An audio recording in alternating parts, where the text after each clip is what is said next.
Pumpkin Soup by Helen Cooper.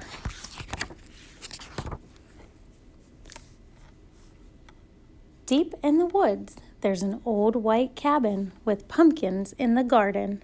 There's a good smell of soup. And at night, with luck, you might see a bagpiping cat through the window, and a squirrel with a banjo, and a small singing duck. Pumpkin soup, the best you ever tasted. Made by the cat who slices up the pumpkin. Made by the squirrel who stirs in the water. Made by the duck who scoops up a pipkin of salt and tips in just enough. They slurp their soup and play their song, then pop off to bed in a quilt stitched together by the cat, embroidered by the squirrel, and filled with fine feathers from the duck. And it's peaceful in the old white cabin. Everyone has his own job to do. Everyone is happy, or so it seems. But one morning, the duck woke up early. He tiptoed into the kitchen and smiled at the squirrel's special spoon. "Wouldn't it be fine," he murmured, "if I could be the head cook?" He drew up a stool, hopped on top, and reached until his beak just touched the tip of the spoon. Ker-plunk! Down it clattered. Then the duck trotted back to the bedroom, held up the spoon, and said, "Today it's my turn to stir the soup." "That's mine," squeaked the squirrel. "Stirring is my job. Give that back." "You're much too small," snapped the cat. "We'll cook the way we always have." But the duck held on tight until the squirrel tugged with all his might, and whoops! The spoon spun through the air and bopped the cat on the head. Then there was trouble. A horrible squabble, a row, a racket, a rumpus in the old white cabin. "I'm not staying here," wailed the duck. "You never let me help with anything." And he packed up a wheelbarrow, put on his hat, and waddled away. "You'll be back," stormed the cat, "after we've cleaned up."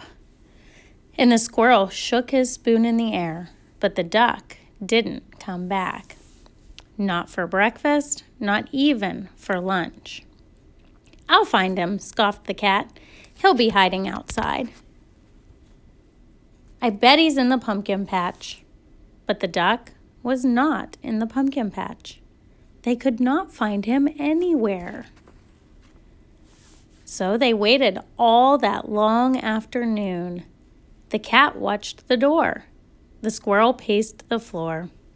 "That duck will be sorry when he comes home," they muttered. But the duck didn't come home, not even at soup time. The soup wasn't tasty. They'd made it too salty. They didn't feel hungry anyway. They both sobbed over supper, and their tears dripped into the soup and made it even saltier. "We should have let him stir the soup," sniffled the squirrel. "He was only trying to help," wept the cat. "Let's go out and look for him." The cat and the squirrel were scared as they wandered down the path in the dark, dark woods. They feared for the duck, all alone with the trees and the foxes and the wolves and the witches and the bears. But they couldn't find him. On and on they trudged until they reached the edge of a steep cliff. "Maybe he fell down that," wailed the cat. "I'll save him," squeaked the squirrel, and he scrambled down on a long, shaky rope. He searched all around on the ground, but he couldn't find the duck. Then the cat whispered in a sad little voice, "Duck might have found some better friends." "He might," sighed the squirrel. "Friends who let him help." And the more they thought about it as they plodded back, the more they were sure they were right.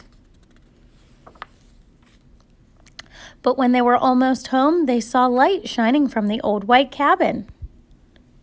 "It's Duck!" they shrieked as they burst through the door. and the duck was so happy to see them. He was also very hungry, and though it was late, they thought they would all make some pumpkin soup. When the duck stirred, the cat and the squirrel didn't say a word. Not even when the duck stirred the soup so fast that it slopped right out of the pot. Not even when the pot got burnt. Then the duck showed the squirrel how to measure out the salt, and the soup was still the best you ever tasted. So once again it was peaceful in the old white cabin, until the duck said, "I think I'll play the bagpipes now."